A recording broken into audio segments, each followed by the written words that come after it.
आज मैं एक ऐसा इंटरव्यू सेशन लेने जा रहा हूं जहां 70% लोग फेल हो गए।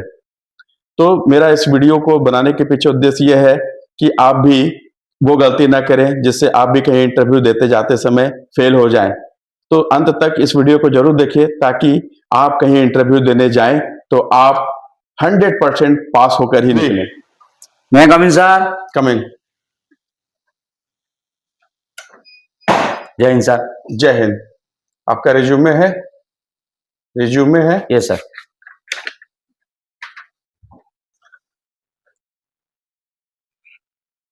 इधर सामने आ जाइए।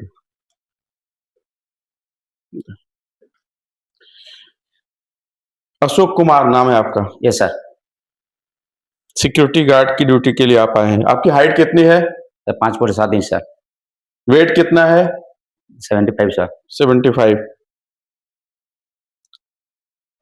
यहाँ आने से पहले कभी आपने कहीं ड्यूटी की है? Yes sir. ठीक है। ड्रिल वगैरह जानते हैं? Yes sir. मैं क्वेश्चन दूंगा, उसके ऊपर आपको कार्रवाई करनी होगी। Yes sir. कर लेंगे? Yes sir.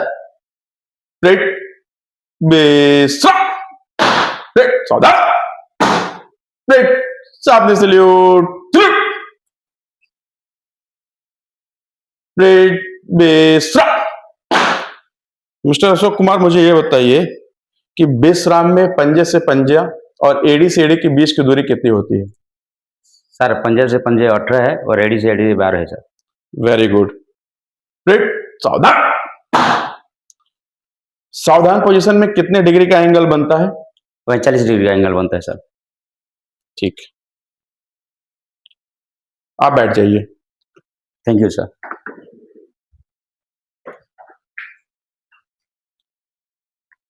अशोक कुमार, अपने बारे में संक्षेप में मुझे कुछ बताइए कि आप कहाँ के रहने वाले हैं, कितनी पढ़ाई किए हैं और कितने दिनों से आप सिक्योरिटी की ड्यूटी कर रहे हैं? सर मेरा नाम अशोक कुमार विश्वाल है। मैं राउरकेला का रहने वाला हूँ सर। मेरा घर में मेरा पिताजी है, माताजी है। मैं शादीशुदा हूँ सर। मेरा 2 बच्चा है सर, एक बेटा एक बेटी है सर। ठीक है। कितनी पढ़ाई की है आपने? 10th पास किया हूँ सर। 10th पास किए हैं? Yes sir. स्टेट बोर्ड से किए हैं? Yes sir. उड़ीसा बोर्ड से? उड़ीसा बोर्ड से सर। ठीक है। तो सिक्योरिटी के बारे में अगर मैं आपसे पूछूं तो सबसे पहले मुझे अशोक ये बताएंगे कि सिक्योरिटी किसे कहते हैं? सिक्योरिटी का परिभाषा क्या होता है?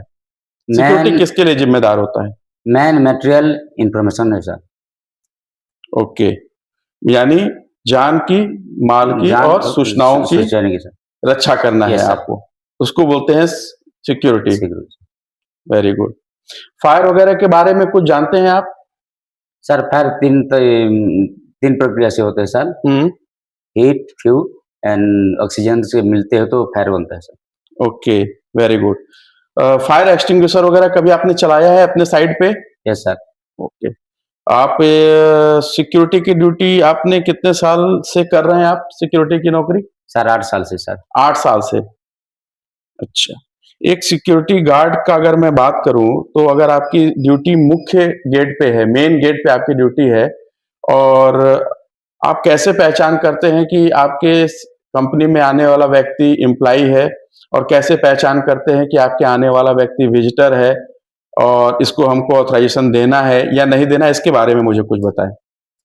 सर हमारा जो कंपनी में एम्प्लॉय लोग आता है वो लोग तो अपना आईडी कार्ड लेके आते हैं, आईडी कार्ड चेक करते हैं सर, उसका पीपी वगैरह चेक पहन के आते हैं। और विजिटर जो आते हैं सर वो बिना पीपी में आते हैं, उसी से हम पहचान लेते हैं सर। तो जो विजिटर आते हैं तो क्या वो डायरेक्ट आपके पास आके और आप उसको अंदर जाने देते हैं, या विजिटर की पहचान आप कैसे करते हैं, उसको कैसे अंदर जाने देते हैं? सर पहले से विजिटर हमारे पास जब आते हैं पहले उनको पूछताछ करते हैं कहाँ से आया क्या है। उसका बाद अंदर से हमारा एचओडी तरफ से मेल आता है, मेल चेक करते हैं, मेल में कंफर्म कर लेते हैं, ये तब पता कर लेते हैं।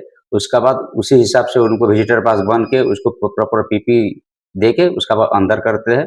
उसमें लिखे दिया जाता है ये इतना का टाइम में आपको अंदर जाना है, इतना टाइम पे सुबह निकल आना है बोल के हम लोग ये करके बाहर निकलते हैं। ओके। तो जब आप विजिटर रजिस्टर जब आप भरते हैं तो उसमें मुख्य क्या क्या चीजें भरते हैं? सर उनका नाम, उनका पता, उसका मोबाइल नंबर, आधार नंबर पूछते सर, वो किससे मिलने आया है वो लिखा जाता है। ओके। अगर मैं आपसे सिक्योरिटी के बारे में बात करूँ, तो सिक्योरिटी का मेन काम क्या है? अगर मैं आपसे बात करूँ कि सिक्योरिटी का सबसे बड़ा हथियार, एक सिक्योरिटी गार्ड का सबसे बड़ा हथियार क्या होता है? सर सिक्योरिटी का सबसे बड़ा हथियार उसका टैलेंट, उसका डिसिप्लिन और उसका पीपी। पीपी में उसका हेलमेट, जैकेट, व्हिसिल, डंडा वो आता है सर। Very good. तो व्हिसिल का प्रयोग कब करते हैं आप अपने साइट पे? जब हमारा ड्यूटी अगर टावर में है, तो आधा घंटा, 1 घंटा के ब आधा-आधा घंटा में हम लोग मतलब अलर्ट का व्हिसिल मारते हैं, ताकि बाहर का आदमी को भी पता चले कि यहीं पे गार्ड है और बगल वाला जो हमारा सिक्योरिटी साथी रहता है, उसको भी पता चले कि मेरा साथी मतलब ये होशियार में है, रेडी में है, बोल के पता चलेगा। और वो ट्रैफिक का टाइम में उसको यूज़ करते हैं सर। जब गाड़ी ट्रैफिक का होता है उसी टाइम में किसी को रुकना है, तो व्हिसिल मार के रुकना है, किसी को बुलाना है, व्हिसिल मार के बुलाते हैं सर। अच्छा, ट्रैफ़िक के टाइम पे आप व्हिसिल का प्रयोग करते हैं, लेकिन ट्रैफ़िक मैनेजमेंट के टाइम पे आपके पास और कुछ रहता है क्या? आपके पास सीटी व्हिसिल के अलावा आपके पास कोई और चीज़ होती है जिससे आप ट्रैफ़िक कंट्रोल मैनेजमेंट करते हैं? स्टब रहता है सर हमारे पास, ओके। जहाँ पे मतलब चौरा चौरा रहता है, हुँ। चौक रहता है, चौरा रहता है, वहीं पे स्टब रहता है। वहीं से एक तरफ से व्हिसिल बुलाते हैं, एक तरफ से स्टब लगते हैं और नाइट का टाइम में हमारे पास डेंजर लाइट रहता है सर, जहाँ ट्रैफ़िक बैटन। ट्रैफिक बटन रहता है, जहाँ पे रुकना है उसको रेड कलर का जलते हैं, जिसको जिस तरफ से छोड़ते हैं उसको ग्रीन कलर का लाइट जला के उसको इशारा करते हैं सर। अच्छा, तो अशोक कुमार आपने विज़िटर एंट्री के बारे में बता दिया, आपने एम्प्लॉयी के बारे में बता दिया, लेकिन क्या आपने कभी मटीरियल गेट पे ड्यूटी करी है क्या? Yes sir. मटीरियल गेट पे ड्यूटी के दौरान एक सिक्योरिटी गार्ड की क्या-क्या ज़िम्मेदारियाँ होती हैं? सबसे सर पहले मटेरियल गेट में सर जब एक मिनट अशोक, मैं अगर आपसे पूछूँ कि मटीरियल की गाड़ी आपके गेट पे आई, तो पॉइंट पॉइंट आप क्या-क्या चीज़ें चेक करते हैं?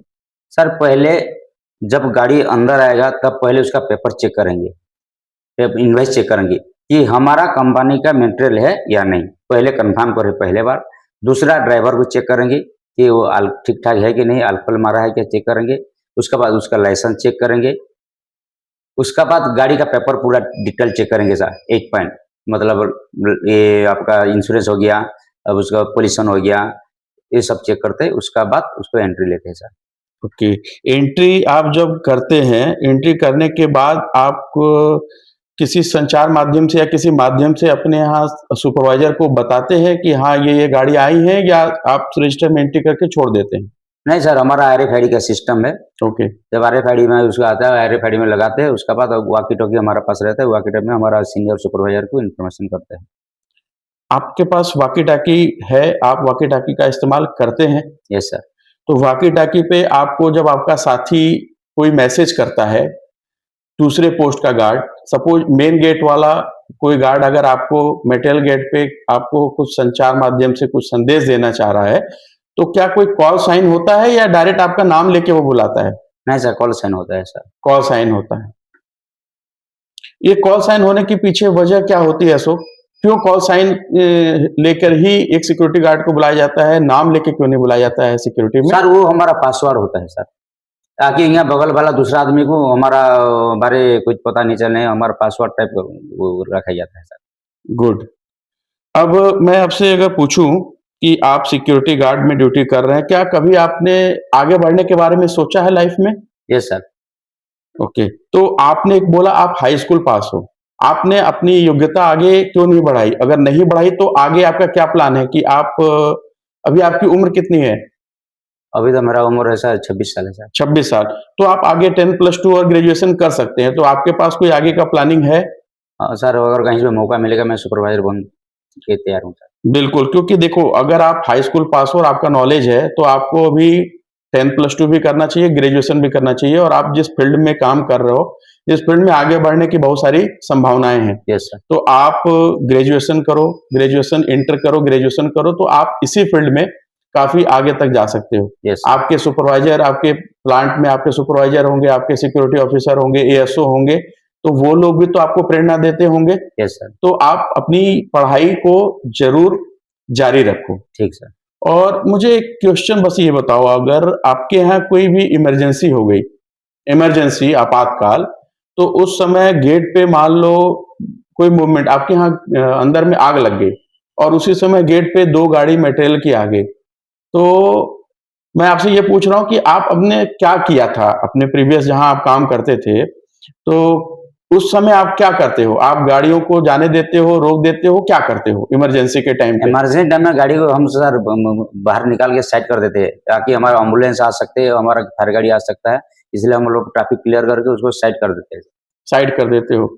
उस टाइम पे कोई भी मूवमेंट नहीं कोई होने देते। मूवमेंट नहीं होगा सर। ओके, ठीक है। अच्छा, इनवॉइस वगैरह चेक करने में, पढ़ने में आपको कोई असुविधा होती है? आप 10th पास हैं, तो आप सारी चीज़ें पढ़ लेते हैं क्योंकि सारे इनवॉइस तो अब इंग्लिश वगैरह में होते मैं हैं, पढ़ लेता हूँ सर, तो उसका कोई दिक्कत कोई नहीं सर। नहीं होता है। ओके, अगर आपको रोल कॉल वगैरह होता है आपके साइड पे, होता है सर। तो रोल कॉल में आपका सुपरवाइज़र वगैरह आप लोगों को क्या-क्या करता है? क्या-क्या बताता है? सर रोल कॉल में जब हमारा ड्यूटी आने से पहले एक बार रोल कॉल होता है, उसी में मतलब किसका पोस्ट कहाँ पे है, बताया जाता है, साइन किया जाता है, उसके बाद सबका पीपी चेक होता है ठीक-ठाक, उसके बाद ड्यूटी बारे समझाते हैं, उसके बाद छोड़ते हैं सर। ठीक है। अच्छा, आप मुझे ये बताइए कि अगर आपके यहाँ पे एक ही टाइम पे 2 गाड़ी आ गई, ट्रक आ गई 2 गाड़ी और दोनों ड्राइवर उतर के आपसे बोले कि मुझे पहले जाना है, तो उस टाइम पे आप क्या करेंगे? किसको जाने देंगे? 2 गाड़ी एक साथ आ गई और दोनों ये कह रहे हैं कि मुझे साथ में ही अंदर जाना है, तो आप क्या करोगे? रहने देंगे सर, पहले एक को रखेंगे, उसको एक को वापस करेंगे, साइड में रखेंगे, उसके बाद दूसरे को पूछताछ चेक करेंगे, उसका दूसरा को फिर बुलाएँगे सर। रात में अगर आपकी ड्यूटी है नाइट शिफ्ट में और कोई ऐसा बंदा आ गया और वो कह रहा है कि मैं एम्प्लॉयी हूँ और रात के 2 बज रहे हैं और मुझे प्लांट के अंदर में जाना है क्योंकि अंदर में एक मशीन जल गई है और मैं ही उसका इंजीनियर हूँ, मैं ही वो सही कर सकता हूँ और उसके पास कोई आईडी कार्ड नहीं है, तो उस समय आप क्या करेंगे? उसको रोक देंगे सर, हमारा जो सीनियर है उनको बुला के उनको बताएँगे कि सर ऐसा-ऐसा बात हुआ है, एम्प्लॉयी आया है बोल के हमारा सीनियर जो शिफ्ट सुपरवाइज़र है या हमारा ऑफिसर है, उनको बुलाएँगे सर। यानी अगर वो आपको डराएगा कि नहीं मुझे जल्दी जाने दो, मैं नहीं जाऊँगा तो बहुत बड़ा कंपनी का नुकसान हो जाएगा, तो आप अपने सीनियर से बात करोगे और तभी जाने दोगे, उसको तुरंत जाने नहीं नहीं दोगे। देंगे सर, ओके। क्यों ऑन टाइम में आ रहा है ना सर, ऑफ टाइम में आ रहा है। अगर उसके पास कोई आईडी कार्ड नहीं है तो आप कैसे पहचान करोगे कि वो एम्प्लॉयी है या नहीं है?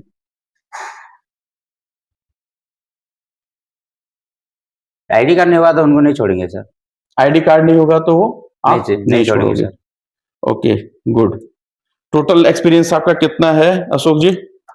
8 साल का सर। 8 ईयर एक्सपीरियंस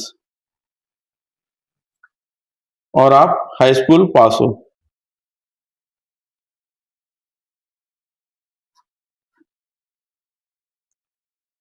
ठीक है अशोक, मैं आपके उज्जवल भविष्य की कामना करता हूँ और मैं पूरी उम्मीद करता हूँ कि हमारे यहाँ आपका सिलेक्शन जल्दी होगा, तो आपको फ़ोन करके बताया जाएगा। ठीक ओके है, सर, आप जा सकते हो। Okay sir, thank you sir.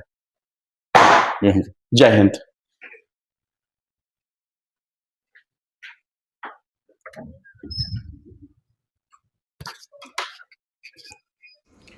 तो गाइस आपने अभी देखा कि जब मैंने इंटरव्यू लिया तो गार्ड कहाँ पर फेल हो गया। तो आप मुझे कमेंट करके ये ज़रूर बताएं कि मेरे किस क्वेश्चन के जवाब में गार्ड फेल हो गया और इसी तरीके से 70% लोग फेल हो गए। तो अगर आप भी अपनी साइट पे जाते हैं और नई जगह पे कहीं इंटरव्यू देने जाते हैं तो आप वो गलती ना करें जो गलती इस गार्ड ने की है। तो कमेंट में ज़रूर लिखिए कि किस जगह पर गार्ड ने गलती की। धन्यवाद।